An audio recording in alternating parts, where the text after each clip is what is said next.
You know what they say about the best laid plans?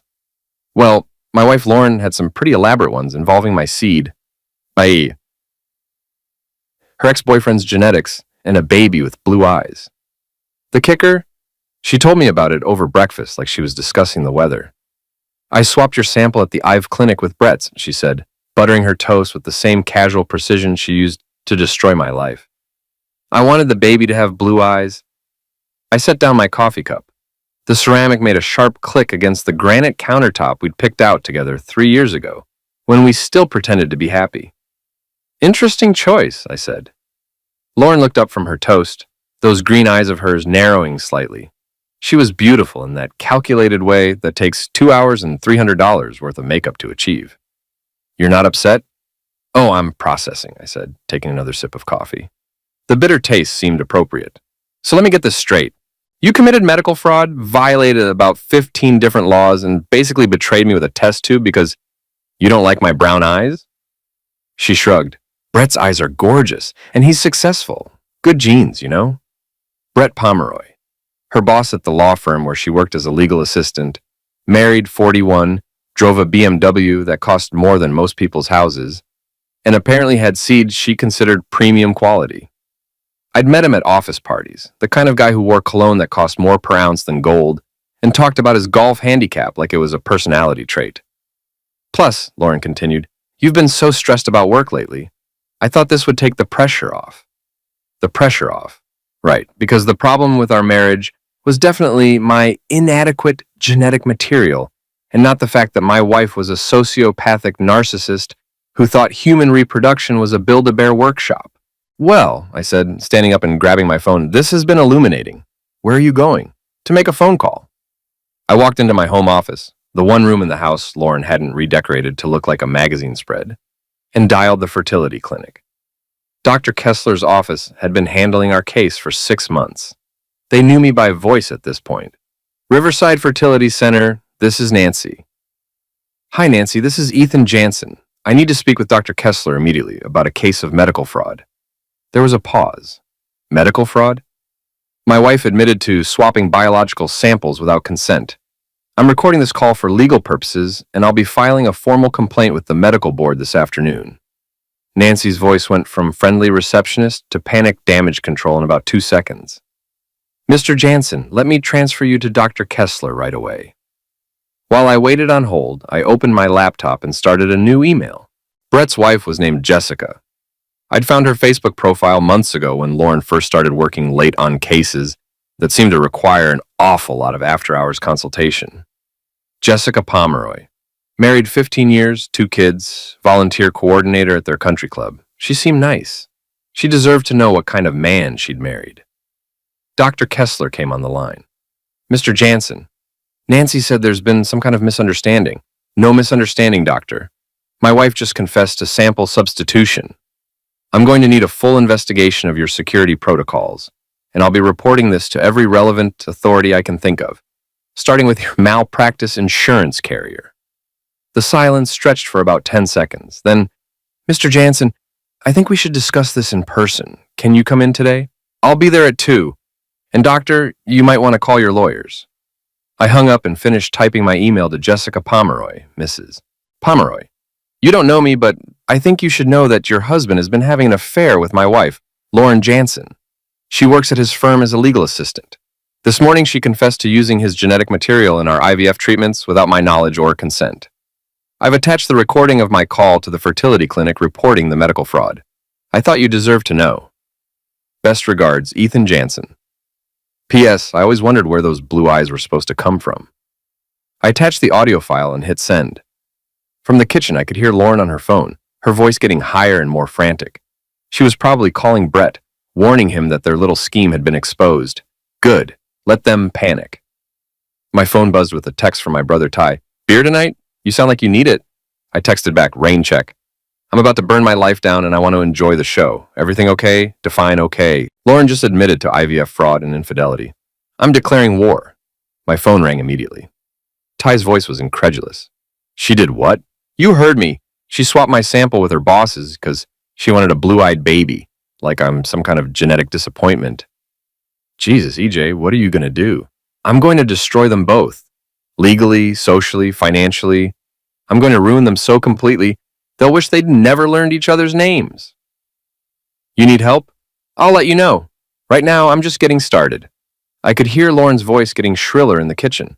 She was definitely talking to Brett now, probably trying to figure out damage control. Too late for that. My email pinged. Jessica Pomeroy had already responded. Mr. Jansen, thank you for this information. I've forwarded your email to my attorney. Brett will be hearing from him shortly. I'm sorry for what you're going through. Jessica, phase 1 complete. Lauren's cycle would be canceled. She'd be blacklisted from every fertility clinic in the state, and Brett's marriage was about to implode. But that was just the opening move. I opened a new browser tab and started researching everything I could find about medical fraud penalties, infidelity laws, and how to file complaints with the State Bar Association. If Lauren thought she could play games with people's lives, she was about to learn that some games have consequences. From the kitchen came the sound of breaking glass. Lauren had probably thrown something. Good. She was starting to understand the magnitude of what she'd done. I leaned back in my chair and smiled. This was going to be fun. The fertility clinic called back within an hour. Not Dr. Kessler this time. Their head of legal affairs. A woman named Patricia Vance, who sounded like she gargled gravel and ate litigation for breakfast. Mr. Jansen, we need to discuss the situation immediately. Can you come in this afternoon? I'll be there at 3, I said, and I'm bringing my attorney. That's not necessary, Ms. Vance. My wife committed medical fraud at your facility. Either your security is so lax that patients can waltz in and swap samples like they're trading Pokemon cards, or someone on your staff was complicit. Either way, you've got a massive liability problem. I suggest you start thinking about how you are going to make this right. I hung up and called my sister Jules. She was a family law attorney in the city, sharp as a razor, and twice as cutting when she needed to be. She answered on the second ring. EJ, what's wrong? You never call during work hours. Jules, I need you to drop everything and meet me at Riverside Fertility Center at 3. Lauren just admitted to swapping my seed sample with her bosses. There was a long pause. She did what? You heard me. Medical fraud, infidelity, probably a dozen other charges we haven't thought of yet. How fast can you draw up divorce papers? Give me 2 hours. Jesus, EJ, are you okay? I'm better than okay. I'm motivated. After I hung up, I walked back to the kitchen. Lauren was sitting at the counter, her phone in pieces on the floor around her. She'd been crying. Her makeup was streaked down her cheeks in black rivers that made her look like a demented raccoon. The clinic called, she said without looking up. They canceled our cycle. I know. I'm the one who reported the fraud, remember? Brett's wife called him. She's filing for divorce. Good for her. She deserves better than a man who commits felonies for better-looking children. Lauren finally looked at me, and I could see the exact moment she realized I wasn't going to forgive and forget. Her face went from devastated to calculating in about 2 seconds. Ethan, we can work this out. It was a mistake. A mistake is putting salt in your coffee instead of sugar. What you did was premeditated fraud. You're overreacting. I laughed. Actually laughed. Lauren, you literally stole another man's seed and tried to trick me into raising his child. If anything, I'm underreacting. A reasonable person might have called the police by now. Her face went white. You wouldn't. Try me. She stood up, smoothing down her skirt with shaking hands. I'm going to work. No, you're not. Brett's probably being served with divorce papers right about now. I doubt that he's in the mood for company. You don't know anything. I know that Jessica Pomeroy has a very good attorney and a very detailed email about her husband's extracurricular activities. I know that the medical board takes fraud seriously. And I know that you're about to find out what happens when you mess with the wrong person. Lauren grabbed her purse and headed for the door. This isn't over, Ethan. You're right, it's not. It's just getting started. After she left, I sat down at my laptop and started making a list. Lauren thought she was smart, but she'd made one crucial mistake. She'd underestimated me. She saw a boring mechanical engineer who worked too much and didn't appreciate her enough. What she'd missed was that engineers are very good at solving problems, and right now, Lauren was a problem that needed solving. My phone rang. Ty again. How's the war going, General? Phase 1 is complete. Her IVF cycle is canceled, Brett's wife is filing for divorce, and Lauren's starting to panic. Phase 2 starts this afternoon. What's Phase 2? I'm going to make sure everyone in this city knows exactly what kind of person she is. You need backup? Not yet, but stay close. This is going to get ugly. I spent the next hour researching Lauren's social media accounts, her work contacts, her friends. She was active on Instagram, Facebook, LinkedIn, all carefully curated to show the world what a successful, sophisticated woman she was. Professional photos, inspirational quotes, and humble brags about her amazing husband and their fertility journey. That was all about to change. I started with LinkedIn. Lauren's profile listed her as a legal professional at Pomeroy, Kessler and Associates. Her recent posts were all about women's empowerment and professional development. Very inspiring. I wondered how her professional network would feel about her approach to genetic enhancement. I crafted a post for my own LinkedIn account. Sometimes life teaches you hard lessons about trust and integrity. Today I learned that my wife has been conducting unauthorized genetic experiments at our fertility clinic, substituting biological samples without consent because she preferred her boss's DNA to mine. I'm sharing this because I believe in transparency and accountability, especially when it comes to medical fraud. Integrity and transparency, how about fertility? I tagged Lauren in the post and hit publish. My phone started ringing immediately. Lauren, take that post down right now. I don't think I will. Ethan, you're destroying my career. No, Lauren. You destroyed your career when you decided to commit felonies for cosmetic purposes. Please, I'll do anything.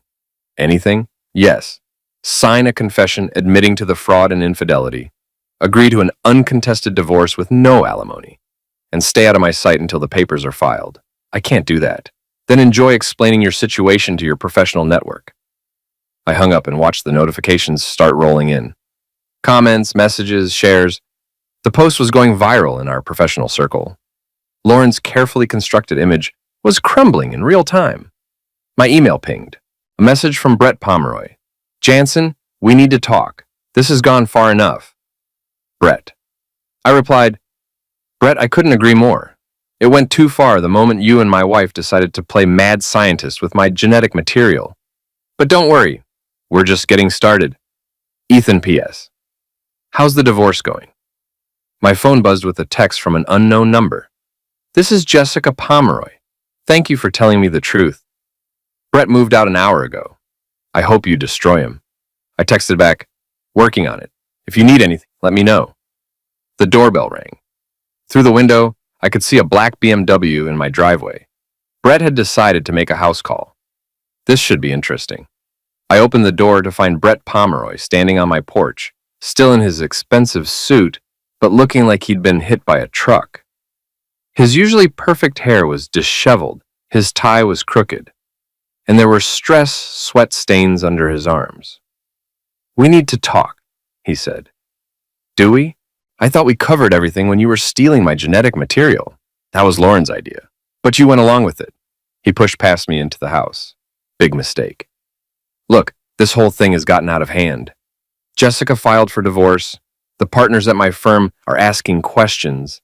And your little social media stunt is making us both look bad. Us both? Brett, I'm not the one who committed fraud. You're destroying innocent people. I closed the door and turned to face him. Innocent? You helped my wife steal my seed because you thought your genetics were superior. You're about as innocent as a war criminal. It wasn't like that. What was it like? He loosened his tie, looking around my living room like he was cataloging assets. Lauren was obsessed with having the perfect child. She kept talking about eye color, intelligence, athletic ability. She thought if the baby looked like me, it would have a better life. And you thought this was reasonable? I thought it was harmless. Harmless. I shook my head. Brett, you committed medical fraud, infidelity, and conspiracy. The only thing that's harmless here is your conscience. He stepped closer, trying to use his height advantage to intimidate me. You need to stop this. Take down the posts, call off the lawyers, and we can all move on. Or what? Or things might get unpleasant for you. I smiled. Are you threatening me in my own house? I'm trying to reason with you. No, you're trying to bully me, just like you bullied my wife into thinking her husband's genetics weren't good enough. But here's the thing, Brett. I'm not Lauren. I don't impress easily. He grabbed my shirt. That's when I introduced his face to my knee. Brett staggered backward, red fluid streaming from his nose. his expensive suit now decorated with crimson drops that would never come out. He looked shocked, like the idea that actions might have consequences was a foreign concept.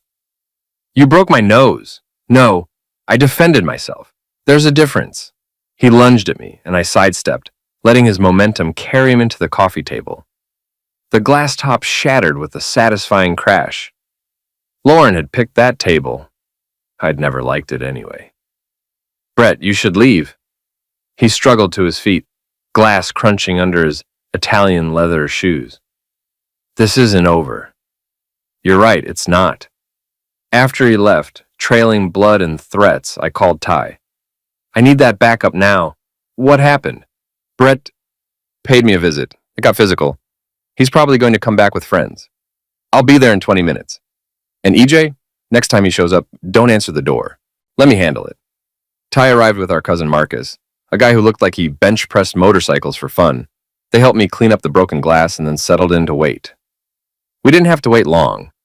Brett came back at 8 p.m. with two other guys I recognized from the law firm. Mason Wright and David Chen, both associates who probably billed more per hour than most people made in a week. They looked like they'd rather be anywhere else, but Brett was clearly calling in favors. They didn't bother with the doorbell this time. Brett used his key, the one Lauren had apparently given him at some point during their affair. Another violation to add to the list. "Jansen," Brett called out as they walked into my living room. "We need to—" He stopped when he saw Ty and Marcus flanking me on the couch. Ty was casually tossing a baseball from hand to hand, and Marcus was reading a magazine like this was the most normal thing in the world. "Oh," Brett said. "You have company? Brett, Mason, David," I said pleasantly. "Come in. Make yourselves at home." "Oh, wait, you already did." "We just want to talk," Mason said. He was nervous, probably realizing that breaking into someone's house wasn't covered in law school. "Then talk." Brett stepped forward, a bandage across his nose, making him look like a demented boxer. "You're going to stop this campaign against us. Delete the posts, call off the investigation, and we'll call it even." "Even?" I laughed. "Brett, you stole my genetic material, committed medical fraud, and had an affair with my wife. Then you broke into my house and threatened me. What exactly would make us even?"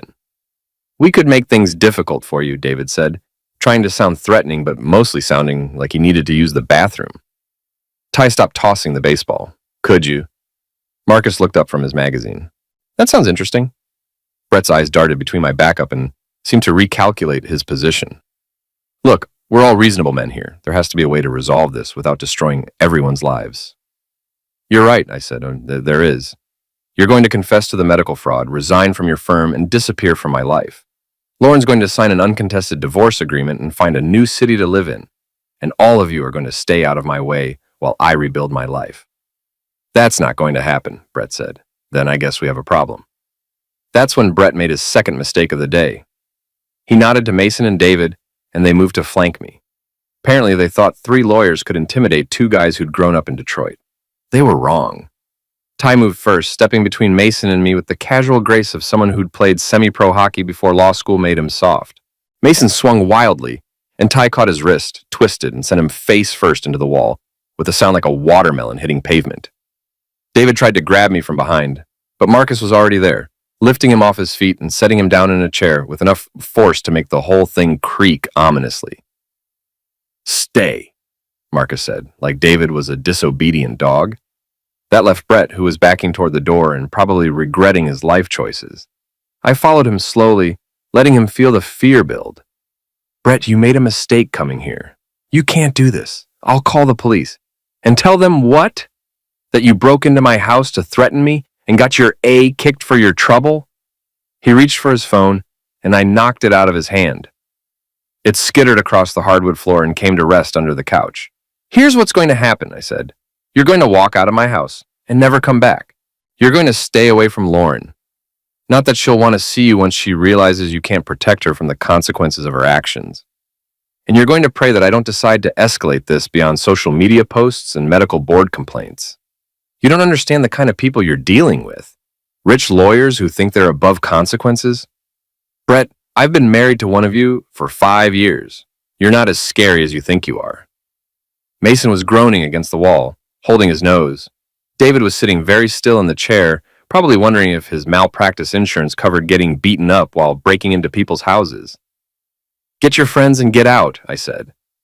Brett helped Mason to his feet while David practically ran for the door. As they stumbled out, Brett turned back. "This isn't over. Brett, if you come back here, I'm going to do more than break your nose. I'm going to break your life completely, permanently, in ways you can't even imagine." After they left, Ty looked around the living room and whistled. "Well, that was fun. Thanks for the backup. Anytime. But EJ, these guys aren't going to give up. They've got too much to lose. Good, let them escalate. Every move they make just gives me more ammunition." Marcus was already on his phone. "I'm calling my buddy Jake at the security company. You need cameras, alarms, the whole setup.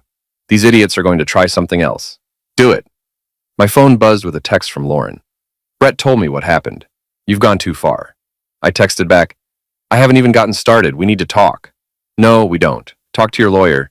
Ethan, please. I'm sorry. Sorry you got caught. Sorry I hurt you. Sorry you're facing consequences. I love you." I stared at that last message for a long time. 3 words that might have meant something a week ago. Now they just looked like another manipulation attempt. "No, you don't. You love the idea of me.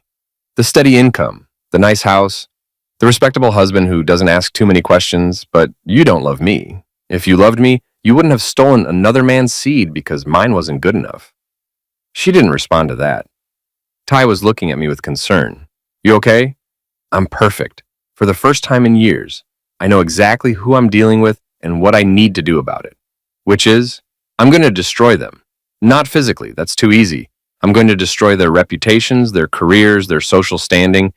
I'm going to make them pariahs. And I'm going to enjoy every second of it." Marcus finished his phone call. "Jake will be here in an hour with the security equipment. In the meantime, maybe we should talk strategy." Strategy. "EJ, you're fighting a war against people who have money, connections, and nothing left to lose. You need to be smart about this." He was right. Brett and Lauren were cornered now, which made them dangerous. But cornered animals make mistakes. And I was very good at capitalizing on mistakes. I opened my laptop and started typing. If they wanted to escalate, I was happy to oblige. But they were about to learn that engineers approach problems systematically. And right now, they were the problem I was most interested in solving. The next morning, I woke up to 17 missed calls from Lauren and a voicemail from Brett's lawyer. I ignored both and checked my LinkedIn post. It had been shared 847 times, liked by 312 people, and generated 156 comments. The story was spreading through our professional network like wildfire. Most of the comments were supportive. "So sorry you're going through this, Ethan." What she did was unforgivable. Medical fraud is a felony. She should be prosecuted to the full extent of the law. Brett Pomeroy always seemed slimy. Now we know why. But there were also some interesting responses from people who knew Lauren professionally. This explains why she was asking so many questions about genetic testing procedures. She tried to get me to recommend a fertility doctor last month, said she needed someone flexible with protocols. I heard she was bragging about having connections at Riverside Fertility. Guess we know what kind of connections. Lauren's network was turning on her. Good. Social isolation was just the beginning. I made coffee and checked my email. Jules had sent me a draft of the divorce papers. They were beautiful, comprehensive, devastating, and completely legal. She'd included provisions for asset protection, infidelity clauses, and a demand for full disclosure of all financial accounts. Lauren was going to hate them. My phone rang. Dr. Kessler from the fertility clinic. "Mr. Jansen, I wanted to update you on our investigation. Find anything interesting? We've reviewed our security footage and interviewed staff. It appears your wife gained access to the sample storage area by claiming she needed to verify labeling for insurance purposes. She was alone for approximately 12 minutes. Long enough to make the switch. Yes, we've also discovered that she made similar visits to other fertility clinics in the area, apparently researching their security protocols. She was planning this for months. It appears so, Mr. Jansen. I want you to know that we're cooperating fully with the medical board investigation. What happened at our facility was unconscionable." "I appreciate that, doctor. There's something else. We found evidence that she may have attempted this at other clinics as well. The medical board is expanding their investigation. After I hung up, I sat back in my chair and smiled. Lauren hadn't just committed fraud once. She'd been running a campaign. This was going to be even better than I'd hoped. My doorbell rang. Through the security camera Marcus had installed, I could see a woman I didn't recognize, middle-aged, well-dressed, holding a manila folder. "Mr. Jansen, I'm Patricia Vance from the fertility clinic's legal department. We spoke yesterday." I opened the door. "Ms. Vance, what can I do for you?" "We'd like to discuss a settlement." "A settlement?" "The clinic is prepared to offer substantial compensation for the violations that occurred at our facility." I invited her in and made coffee while she explained their offer. It was generous. 6 figures plus coverage of all legal fees, in exchange for agreeing not to pursue further action against the clinic. "Ms. Vance, I appreciate the offer, but I'm not interested in money. I want accountability. The clinic is committed to accountability. We've already implemented new security protocols, and the staff member who allowed unauthorized access has been terminated." "What about Lauren?" "We're cooperating fully with law enforcement. She'll face criminal charges for the fraud." "Good. There is one more thing. We've discovered that your wife wasn't acting alone." I set down my coffee cup. "What do you mean?" "Someone with medical knowledge helped her understand our procedures and identify vulnerabilities in our security. Someone familiar with fertility protocols." "Who?" "We're still investigating, but we believe it was someone from another clinic, possibly multiple clinics." This was getting more interesting by the minute. Lauren had accomplices, a network of people helping her commit medical fraud across multiple facilities. The scope of her deception was bigger than I'd imagined. After Ms. Vance left, I called Jules. "The clinic wants to settle." "How much?" "Enough to retire comfortably." "But Jules, this is bigger than we thought. Lauren was part of some kind of fertility fraud network." "Jesus, EJ, you need to be careful. If there's organized crime involved, it's not organized crime, it's organized narcissism. A bunch of entitled people who think they can buy better genetics. Still dangerous. I can handle dangerous." My phone buzzed with a text from an unknown number. "Stop now or things will get worse for you." I texted back, "Who is this?" "Someone who knows what you're doing. What am I doing? Destroying innocent people." "Nobody involved in this is innocent. Your wife made a mistake. She doesn't deserve to have her life ruined. She ruined her own life when she decided to commit felonies. Last warning." I screenshot the conversation and forwarded it to Jules with a note. "Add maltreatment to the list." My laptop chimed with a new email. The subject line made me smile. Resignation letter. Brett Pomeroy. I opened it. Brett had resigned from his law firm, effective immediately. The email was brief and professional, but I could read between the lines. The partners had forced him out rather than deal with the scandal. One down. My phone rang. "Lauren, Ethan, please. We need to talk. Talk to my lawyer. I'm at the house. I need to get my things." "Oh, you can't keep me out of my own house. Watch me." I hung up and called the security company. Within 10 minutes, I had confirmation that the locks had been changed and Lauren was no longer authorized to enter the property. She could get her belongings during a supervised visit with her attorney present. My doorbell rang again. This time it was Lauren, standing on the porch with tears streaming down her face. She looked terrible, no makeup, hair disheveled, wearing the same clothes she'd had on yesterday. I didn't open the door. "Ethan, please, I'm sorry. I made a terrible mistake. Multiple mistakes, over several months, with extensive planning and premeditation. I was confused. I thought I was doing what was best for our family." "Our family?" "Lauren, you were trying to trick me into raising another man's child. That's not family planning, that's fraud." "I love you." "No, you don't. You love what I represent. Stability, respectability, and someone to pay the bills while you played genetic engineer with your boss." She pressed her face against the glass door. "Please, I'll do anything." "Sign the divorce papers." "I can't. Then there's nothing to discuss." I walked away from the door and turned up the music. Let her stand out there and cry. Maybe the neighbors would get a good show. My phone buzzed with another unknown number. "This is Mason Wright. We need to meet." "No, we don't. Brett is talking about doing something stupid. You need to call him off. Brett is a grown man. His stupid decisions are his responsibility. He's desperate. Desperate people do desperate things. Sounds like a threat. It's a warning. Meet me tonight. Starbucks on 5th Street, 8 p.m. Why would I do that? Because if you don't, Brett is going to try something that will hurt everyone involved. I stared at the phone for a long time. Mason was scared. That meant Brett was planning something beyond legal threats and broken noses. Something that could escalate this beyond social media wars and divorce proceedings. I texted back, "I'll be there. Come alone," agreed. I called Ty. "I need backup again." "What now?" "A meeting with one of Brett's lawyer friends tonight. He says Brett is planning something stupid." "How stupid?" "Stupid enough to make his friend nervous." "I'll be there."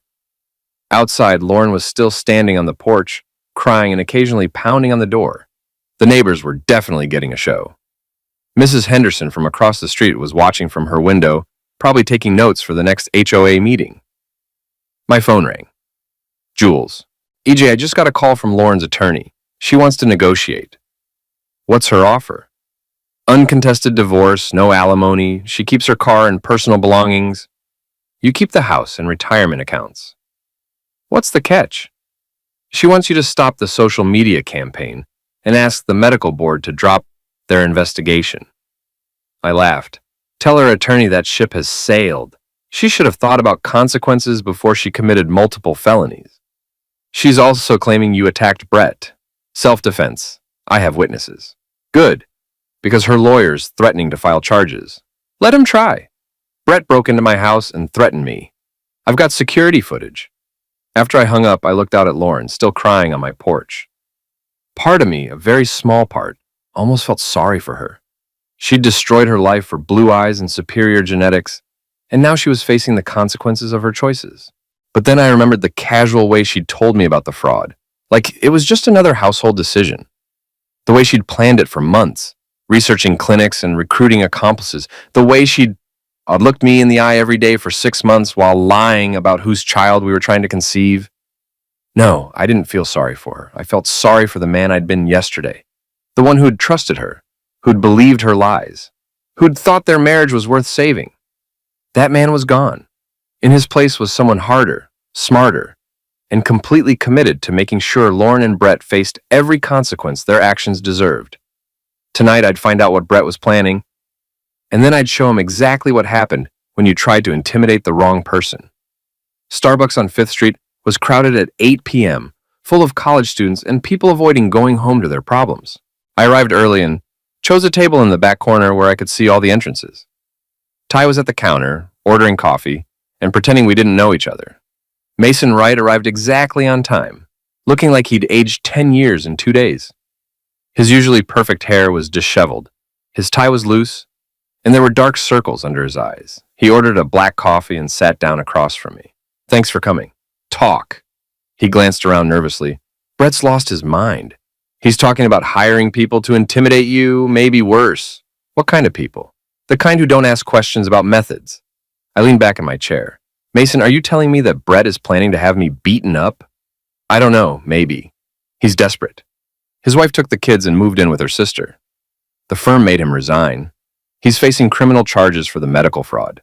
He blames you for everything. He should blame himself. You destroyed his life." "No, I exposed what he'd already done to his life. There's a difference." Mason took a sip of his coffee, his hands shaking slightly. "Look, I know what he did was wrong, but does he deserve to lose everything?" "Yes. His kids won't speak to him. His wife won't take his calls. He's probably going to lose his law license." "Good. You're not going to give him any way out?" I studied Mason's face. He was genuinely scared, not just for Brett, but for himself. "Mason, are you involved in this fraud network?" "What fraud network?" "The clinic found evidence that Lauren had help, medical professionals who taught her how to bypass security protocols, people who helped her research multiple facilities." Mason's face went white. "I don't know anything about that." "But you know something." He was quiet for a long moment, staring into his coffee cup. "There's a group, wealthy people who want specific genetic traits for their children. They share information about which clinics have weak security, which doctors can be bribed, which lab technicians will look the other way." "How many people?" "Maybe 20 families. All rich, all connected. They call it genetic optimization. They call it fraud. Who runs it? I can't tell you that. Mason, you're already an accessory to medical fraud. You want to add conspiracy and racketeering to the list? If I tell you, they'll destroy me. If you don't tell me, I'll destroy you.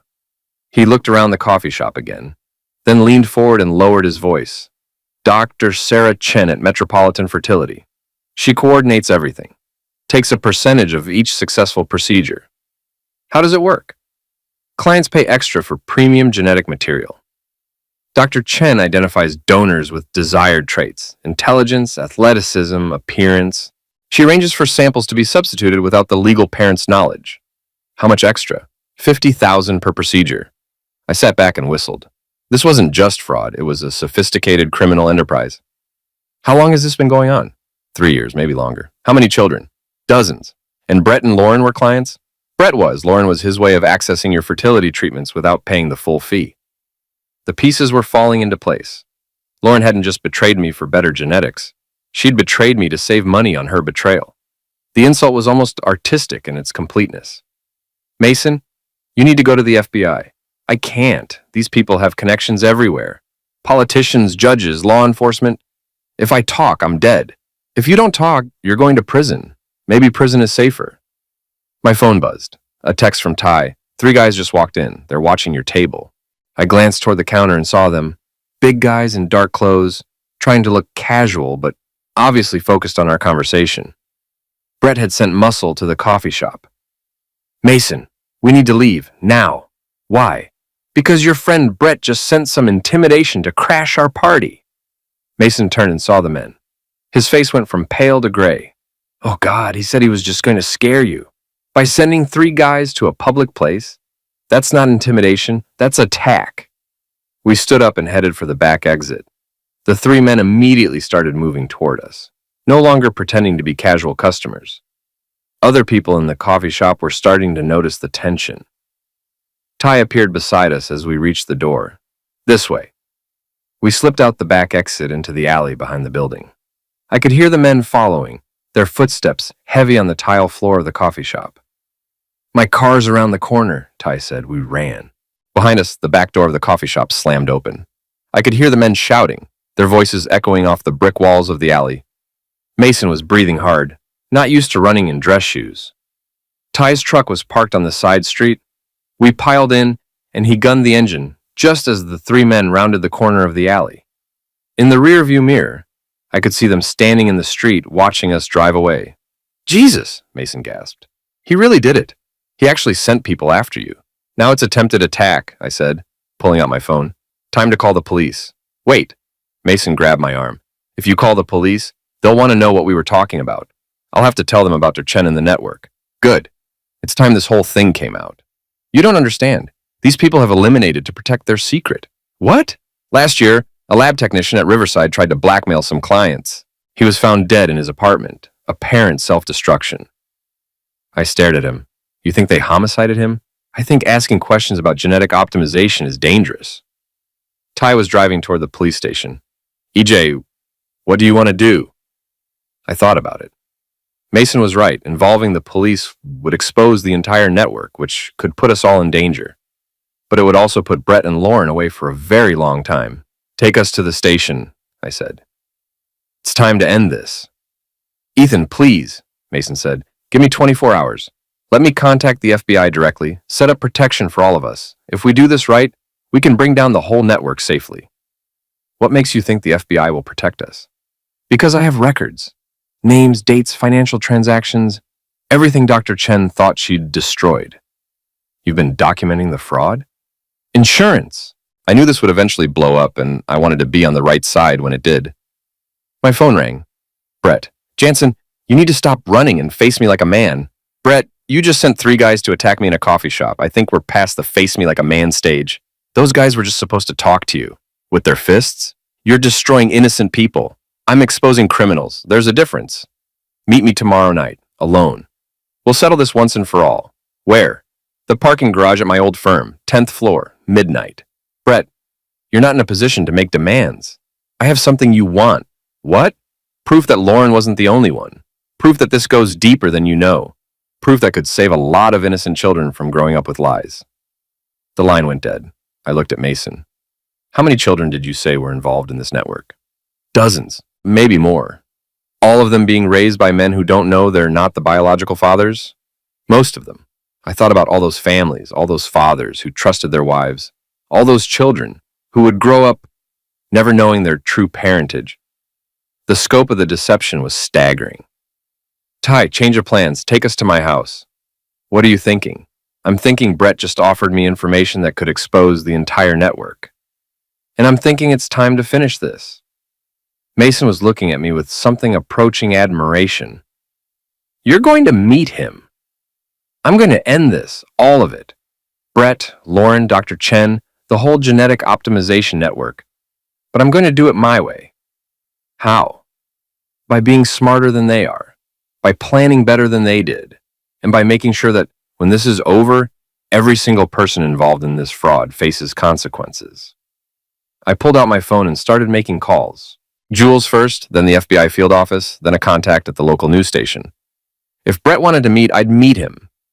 But it was going to be on my terms, with my backup, and with enough documentation to bury the entire network. The war was about to end, and I was going to win. I spent the next day preparing for war.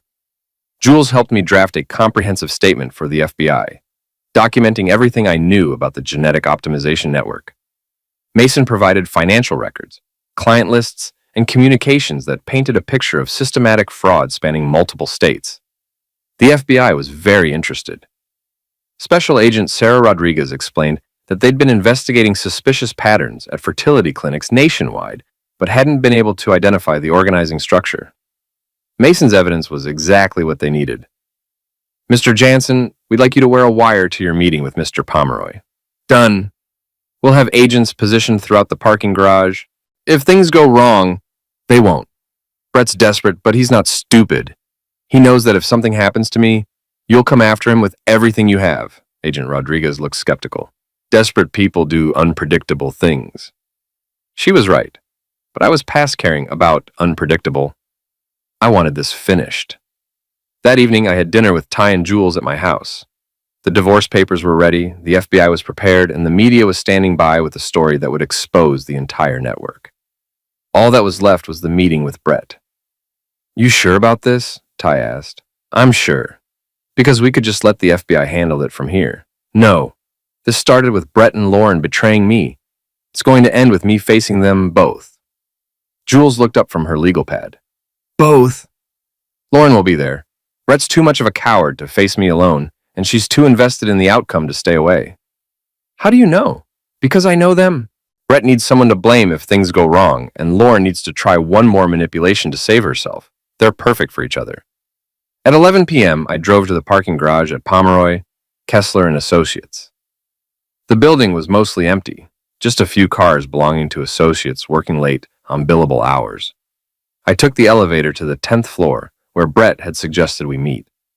The parking garage was dimly lit, full of shadows and echoes, perfect for a dramatic confrontation. Brett had always been theatrical. He was waiting by his BMW, which now sported key scratches along both sides and a cracked windshield. Someone had been taking their frustrations out on German engineering. Jansen, Brett, you look terrible. He did. His expensive suit was wrinkled, his hair was unkempt, and he had the hollow-eyed look of someone who hadn't slept in days. You destroyed my life. You destroyed your own life. I just documented it. I had everything. Beautiful wife, successful career, respect in the community. You had lies, all of it built on fraud and deception. A second figure stepped out from behind a concrete pillar. Lauren, looking as bad as Brett. Her designer clothes were disheveled, her makeup was smeared, and her hands were shaking. Hello, Ethan. Lauren, I wondered when you'd show up. We need to talk. No, we don't. We needed to talk 6 months ago, before you decided to commit felonies. Now we just need to finish this. Brett stepped closer. I have information you want. I'm listening. The network is bigger than you know. Politicians, celebrities, Fortune 500 executives, people who could destroy you if they wanted to, or people who could go to prison if the truth comes out. You think you're safe because you have the FBI involved? These people own senators, judges, police commissioners. You're playing a game you don't understand. I smiled. Brett, you're trying to scare me with the same people who are about to be arrested for conspiracy to commit medical fraud. Your network is finished. The only question is whether you cooperate or go down with the ship. Lauren stepped forward. Ethan, please. I made a mistake, a terrible mistake. But I love you. We can work this out. No, we can't. I'll do anything. Sign any agreement, accept any terms. Just give me another chance. You had your chance. You had 5 years of chances. You used them to plan genetic fraud with your boss. It wasn't supposed to hurt you. It wasn't supposed to hurt me. Lauren, you were going to trick me into raising another man's child because you thought his genetics were superior to mine. How exactly was that not supposed to hurt me? She started crying. I was scared. Scared that our children wouldn't be smart enough, attractive enough, successful enough. I wanted to give them every advantage. You wanted to give them Brett's advantages. There's a difference. Brett was getting agitated, pacing back and forth beside his damaged car. This is pointless. Jansen, here's the deal. You call off the FBI, drop the civil suits, and stop the media campaign. In exchange, we disappear. New city, new lives, no contact. What makes you think you're in a position to negotiate? Because if you don't take this deal, I'm going to release information that will destroy you too. What information? Your wife wasn't the only one who wanted genetic optimization. You knew about the network. You participated in the planning. I laughed. Brett, you're going to claim I was involved in my own genetic betraying? Good luck with that. I have emails, text messages, financial records showing payments to Dr. Chen. Forged evidence? That's your plan? Try me. That's when I pulled out my phone and showed him the recording app that had been running since I arrived. Brett, you just confessed to planning to fabricate evidence against me. That's obstruction of justice, conspiracy, and about 6 other felonies. His face went white. You're recording this. I'm recording everything. The FBI is listening to every word, and in about 30 seconds, they're going to arrest both of you for conspiracy to commit medical fraud, among other charges. Lauren looked around wildly. Ethan, you can't do this. I'm your wife. You were my wife. Now you're just another criminal. The elevator dinged, and Agent Rodriguez stepped out with 4 other agents. They moved quickly, professionally, surrounding Brett and Lauren before either could react. Brett Pomeroy, Lauren Jansen, you're under arrest for conspiracy to commit medical fraud, wire fraud, and racketeering. As they read the rights, Brett stared at me with pure hatred. You think this is over? These people will come after you. They'll destroy you. Let them try. Lauren was sobbing as they put the handcuffs on her. Ethan, please, I love you. No, you don't. You love the idea of me. But you never bothered to find out who I actually am? Agent Rodriguez approached me as they led Brett and Lauren away. Good work, Mr. Jansen. We've got enough evidence to bring down the entire network. What happens now? Now we arrest Dr. Chen and about 30 other people involved in this conspiracy. Your wife and Mr. Pomeroy are going to prison for a very long time. I watched the elevator doors close on Brett and Lauren, probably the last time I'd ever see either of them as free people. 5 years of marriage, reduced to a criminal conspiracy and a federal arrest. My phone buzzed with a text from Jules. News is breaking. Every major outlet is running the story. You did it. I walked to the edge of the parking garage and looked out over the city. Somewhere down there, dozens of families were about to learn the truth about their children's parentage. Dozens of men were about to discover they'd been betrayed the same way I had. It was going to be painful for a lot of people, but it was also going to be justice. My phone rang. Ty. How'd it go? It's over. They're arrested, the network is exposed, and I'm free. Free to do what? Free to be myself. Free to build a life based on truth instead of lies. Free to find someone who actually loves me instead of what I represent. Sounds good. Want to celebrate? Tomorrow. Tonight I just want to go home and sleep in my own bed without wondering what my wife is hiding from me. Fair enough? See you tomorrow. I took the elevator down to the ground floor and walked out into the night air. For the first time in months, I felt like I could breathe. The weight of deception, manipulation, and betrayal was gone. Lauren and Brett would spend the next decade in federal prison. Dr. Chen and her network would face justice.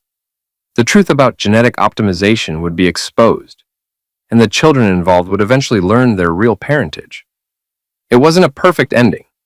A lot of people were going to be hurt by the revelations. A lot of families were going to be destroyed. But sometimes destruction is necessary before you can rebuild something better. I got in my car and drove home, past the house where Lauren and I had pretended to be happy, past the fertility clinic where she'd committed fraud, past the law firm where Brett had built his career on lies. All of it was behind me now. Tomorrow I'd start building something new, something honest, something real. Tonight, I was just going to enjoy being free. The divorce was finalized on a Tuesday in March. Lauren pled guilty to conspiracy charges and received 8 years in federal prison.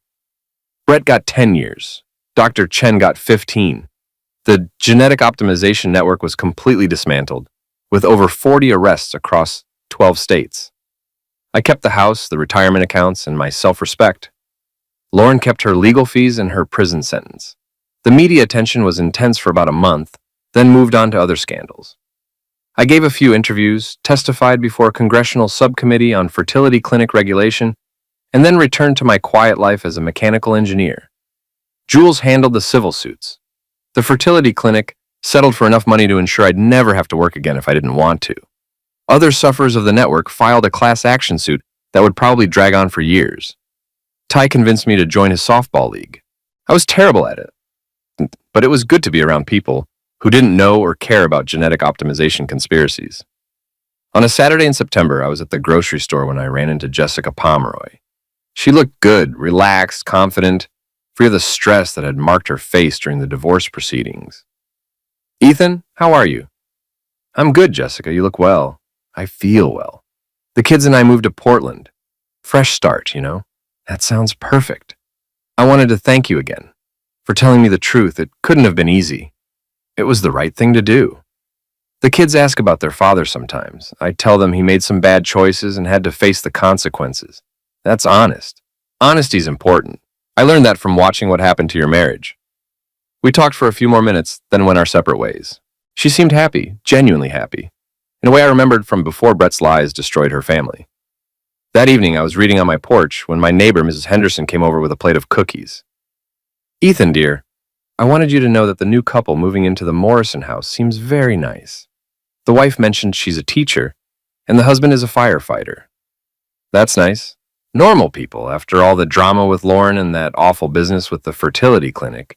It'll be good to have some normal neighbors." Mrs. Henderson had become my unofficial social coordinator since the divorce, constantly trying to set me up with her nieces, granddaughters, and random women she met at the grocery store. Her heart was in the right place, but I wasn't ready for that yet. "Mrs. Henderson, I appreciate the concern, but I'm fine on my own for now. A man needs companionship, dear. A man needs to trust his own judgment before he trusts someone else." She patted my arm and headed back to her house. "When you're ready, I know several lovely women who would appreciate an honest man." Honest. That seemed to be my defining characteristic now. The man who exposed the genetic optimization network. The husband who wouldn't tolerate deception. The engineer who solved the problem of a lying wife by systematically destroying her life. I was okay with that reputation. My phone buzzed with a text from an unknown number. "Mr. Jansen, this is Agent Rodriguez. Thought you'd want to know that Damar Chen was sentenced today. 20 years federal prison. Justice served." I texted back, "Thank you for letting me know. You did good work. Ever think about a career change? FBI could use someone with your analytical skills. Thanks, but I like engineering. More predictable than people. Can't argue with that. Take care." I set down my phone and looked out at my neighborhood. Kids riding bikes, couples walking dogs, families barbecuing in their backyards. Normal life built on normal relationships, sustained by normal trust. Lauren had thrown all of that away for blue eyes and superior genetics. Brett had destroyed his family for the illusion of genetic optimization. Dr. Chen had built a criminal empire on the insecurities of wealthy parents. All of them were in prison now, paying the price for choosing deception over truth. I finished my book as the sun set, then went inside to make dinner. Tomorrow was Sunday. I'd work in the garden, maybe call Ty about catching a baseball game. Definitely avoid Mrs. Henderson's latest matchmaking attempt. Simple pleasures, honest work. A life built on truth instead of lies. It wasn't the life I'd planned when I married Lauren 5 years ago, but it was better than the life I'd been living before I discovered her betrayal. Sometimes the best thing that can happen to you is learning who people really are, even when it hurts, even when it destroys everything you thought you wanted. Especially then. I turned off the lights and headed upstairs to bed. Tomorrow would bring new challenges, new opportunities, new chances to build something real, but tonight, I was just grateful to be free.